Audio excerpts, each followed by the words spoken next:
The first thing about 5G is it's an opportunity for transformation. These technologies will form the world of the future. We cannot afford to be written out of that future. You have to keep in mind that more or less everything will change. We as an industry classify 5G as better speeds, lower latency, and the ability to connect with a very large number of devices that are suited for very high-end applications. Some of the applications that are likely to come from 5G, autonomous driving, developments in the healthcare area, smart cities, manufacturing, energy. The 4G technology is connecting people. The 5G technology will be connecting objects.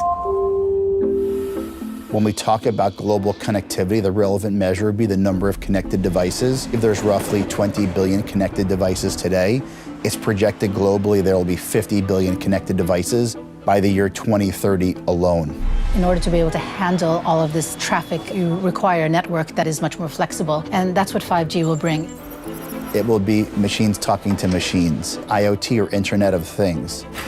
In manufacturing, for example, you can monitor much better all of the machinery that is part of the manufacturing process as well as the logistics. You can start to predict and anticipate where the defects will happen. And as a result, you can improve the efficiency that can translate into billions of dollars of savings for the industry. Just imagine a new scenario where everything is connected. Do we need traffic lights? We don't need traffic lights. You just speak and say, I'm going home. The network knows where your home is. The network knows where all the cars and the traffic is. The result of that ends up being reduced energy consumption, reduced carbon footprint. For many years, environmental policy relied on educated guesses and hunches. There wasn't really a very strong evidence base. And so this is where I think technology can help us far outpace what we've been doing in the past. What 5G will open up is this instrumentation and transportation of data that could really take healthcare to a completely new level. Right now, if someone's having a heart attack, there's no way of sensing that. 5G and beyond will allow the early detection well before you even feel the symptoms. 5G is going to underpin the digital economy in many countries, and that's why it's really important that we get these enabling conditions right. But I think we have a behavioural issue that we need to address. We spend a lot of time engaged with our devices to the extent that we're looking at how do we actually make people look up when they cross the road. There's one thing about being a smart city. The other challenge is, do you use this technology well? Does it make us happier people? Do we use the city in a better way? We need to focus on not just the near-term economic benefit for the corporate world, but the societal benefit that 5G will bring.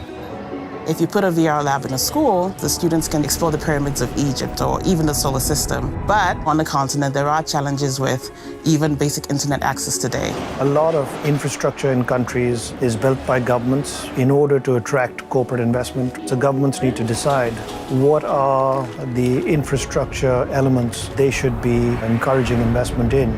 5G gives us the potential to leapfrog into the next generation of connectivity. And I really hope policymakers, tech entrepreneurs, mobile operators, civil society activists pay real attention to making sure that this era of human history really becomes the generation where we close that gap between the rich and poor parts of the world.